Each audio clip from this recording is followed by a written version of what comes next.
very much. I've had a really good day so far. All the talks have been amazing, really interesting.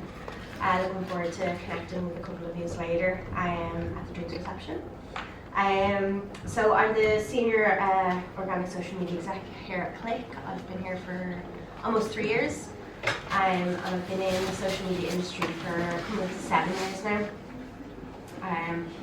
So I pretty much live and breathe social media. My head's always on the phone. It never stops. It doesn't sleep. So I'm going to talk about the art of organic social media in e-commerce. And it really is an art form. There's so many moving parts to play. There's so many different tools and different areas where it all marries up that can help you sell through social media. So just to start off with, obviously I have to give myself a little social media shout out here. If you do want to follow me on LinkedIn, you just have to scan the QR code and it will bring you straight to my profile. You'll get to see this again at the end, so don't worry if you don't want to scan it now. So I mentioned earlier on, I talked about authenticity in social media, and I'm going to go into detail a lot more on what that actually means and how important it is for brands to be authentic, especially when they're trying to sell. So kind of like my slogan really to start off with is be real, be relatable, tell a story, and sell. So let's get into it. So social media commerce, yes, it's a thing. It's been around for a while now. It's not just a trend. So what is it? It's essentially turning a social media engagement into a purchase. That's what you want to do. Every major social media platform offers some kind of shopping functionality in some way or form. And why is it changing? Why is every single shopping platform why is every social media platform offering a shopping functionality? It's because consumer behaviours and the retail landscape is constantly changing, it's constantly evolving. So just to give a snapshot view here from Statista 2024, TikTok generated $20.2 billion in revenue just in 2024 alone through the TikTok shop. Instagram 37.2 million and Facebook 56.8 billion. So people are online and they're shopping online and they're shopping through social media specifically. So brands need to really get on board and they need to come up with a strategy that's going to help them sell without doing the hard sell. The hard sell is gone from social media. Nobody wants to be sold to anymore. It's about authentic, genuine content that's going to help the user in some way. So brands need to think about when they're creating content for their social media, it's not content for themselves. They need to create content for the user in mind. How are you going to help them with their pain points? How are you going to help them do better, learn better, purchase from you? How are you going to get them to save your content, to share it with a friend, to engage with it, to like, to go to your website, to click on the link that you've put in that story to that certain product that you want them to buy without being obvious, without pushing it down their throat? You know, oh, here's a code, here's a discount code. Yeah, I mean, that's cool and all, but what? You know, educate your audience about the product. And I think Dave, you kind of talked a little bit about that with the blogs at the end of the page when you go onto a product page. I thought that was really interesting. So shopping through website versus shopping through social media. I can't really see that. I don't know if it's kind of got a bit weird there, has it? No. Yeah. Okay, never mind. Anyway, you need to do it. So shopping through websites versus shopping through social media channels. So before social commerce, you traditionally shopped through a brand's website. The website didn't really tell you anything other than you can buy our products here, and that was it really. Maybe a bit of product information, a blog if you're lucky. And then in 2014, Facebook introduced the ability to purchase products directly from the platform. And then fast forward to 2020, Facebook and Instagram allows businesses to create online storefronts. So social media, it tells your brand story. It's where you build trust with your community, to connect with your audience, and to showcase your products. So I always say a loyal follower equals a returning customer. And it's just easier to purchase through social media. It's just quicker. It's there. It's ready. You know, the intent is there. If a user likes the brand, trusts their brand, enjoys their messaging, enjoys the ethos, they're going to buy from you, and more than likely be a returning customer. So how does a brand sell through social media? So organic social media, it needs to be strategic. It's so important for e-commerce businesses to have a solid strategy, content strategy, engagement strategy, in order to educate the users about their brand and also sell their services and products. So by blending the art of creativity with the science of data-driven insights, you can further enhance your selling capabilities. And this is where social listening and social analytics comes into play as well. Social listening can really help you understand your audience. It can help you understand and learn their behaviors, their shopping habits, what they're talking about online in real time, the demographics, where are these people from, cities, countries, village specific, age groups, male to female split. It gives you real-time data across the internet, like as it is. It's completely like live essentially. And if you've got someone that's in your brand, in your company, that is constantly monitoring, social listening is a job in itself. And if you've got someone who's got their finger on the pulse there, you're definitely going to learn a lot about your audience. So there's 4 key components to selling through social media. One is creating engaging content. 2, building a strong community through authenticity and relatability. Storytelling, and again, like I just said, understanding your audience. So the next couple of slides are going to be, I'm going to go into detail about those 4 key points. So storytelling. Patagonia are an amazing brand that are so good at telling a story, and they're so good at connecting with their audience. Yvonne Chouinard, the founder of Patagonia, she said, if you can create a company of honest messaging and truth, your customers will look to you for what's right. And I just think that's just put so beautifully. Their culture is focused on creating sustainable, high quality products. And they strive to be honest and transparent with their audience and their messaging, and they believe that customer loyalty comes through doing what's right. They're very, very passionate about protecting the environment, and they know who their target audience is. All of their followers and users, they think the same. So it's quite unusual. Their strategy is so genius. Is they don't actually want you to buy their products. If you go on their social media, they don't have their grids, their Instagram doesn't look like a catalogue.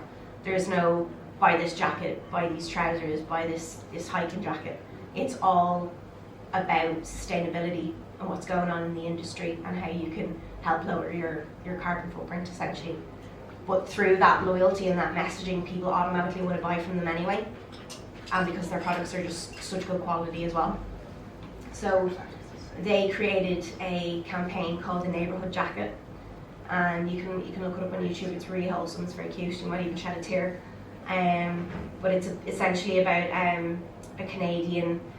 couple of Canadian families, and they're all really close knit, and they've got there's loads of different kids in the group, all ranging from 10 to 2, and essentially every single one of these kids has worn this snow jacket because it's been passed down. It's such good quality, and their messaging was wear it, outgrow it, pass it down. So I just thought it's a genius strategy that they've put in place, and they just ran with it, and they constantly work with that all the time, rather than just here's a jacket, here's trousers, buy our stuff. It's more about the messaging behind who they are as a company and building that loyalty with their fans, really. Visual storytelling is another strategy that really comes into play with selling through social media.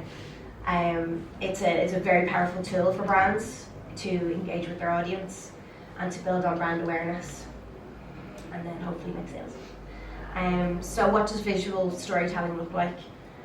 So BTS, or behind the scenes, has become a really big trend at the moment, and it really shows a human side to the brand. It shows a different story of, maybe like how a product is made, and what's that process from start to finish.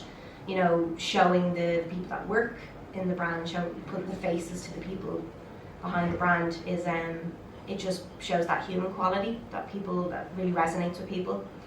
Other visually appealing content like product images and videos, video content is a huge thing, as you said, and then engaging content like quizzes, polls, and competitions.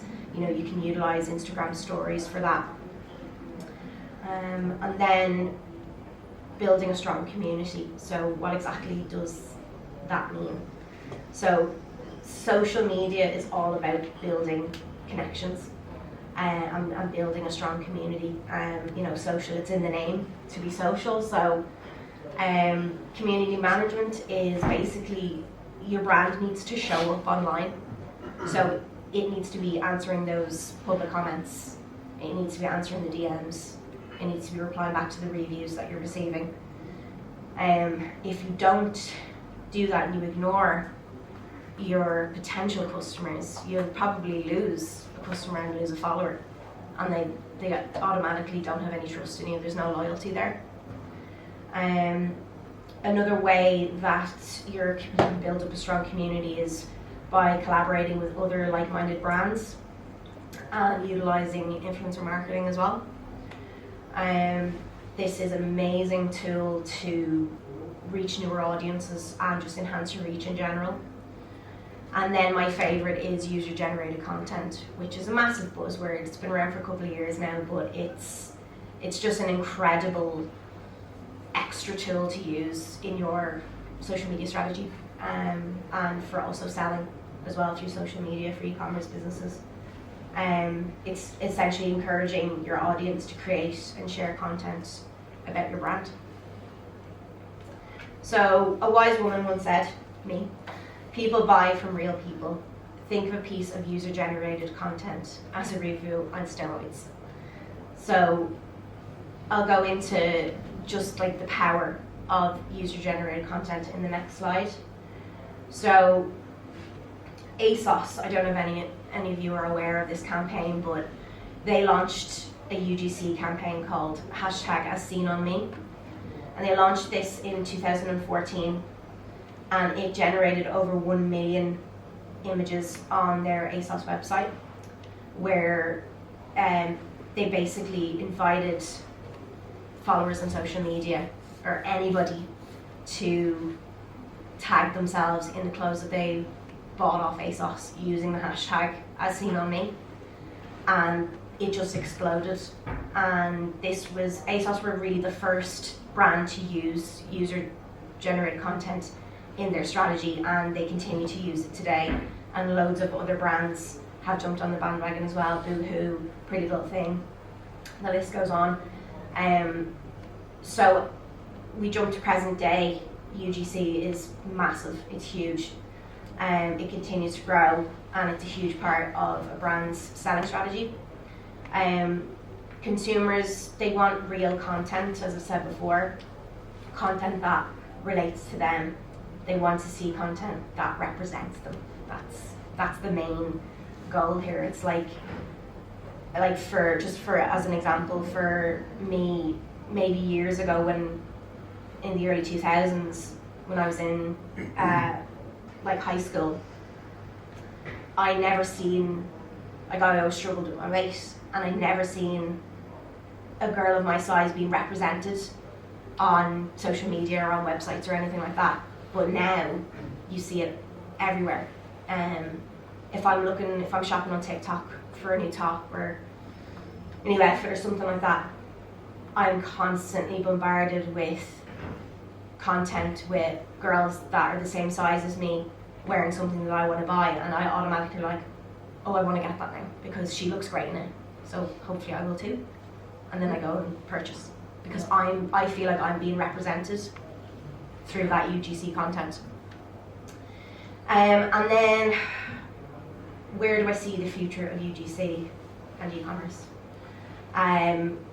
Just growing and growing, getting bigger and bigger. It's authenticity literally on display. It'll continue to build communities, continue to grow consumer confidence. It's a direct path to purchase. And then EGC, which is employee generated content. This is pretty much brand new. I think that in the last couple of months I've noticed that it's popped out of nowhere. And it's genius. It's basically you get your employees to create content for your brand, and people love it. I mean, it's been around for a while, but I think the buzzword EGC is new in that sense. But the audiences love it. The users want to see it, and because it shows the human side of a brand. It shows realness. It shows authenticity. So that kind of brings me into a nice closure, I suppose, really about what should I do? Authenticity sells. So we had bollocks, we had dogs, and I've got Leonardo DiCaprio.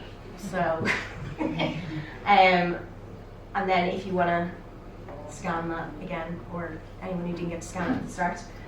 So yeah, be real, be relatable, tell a story, and sell. So thank you so much for listening.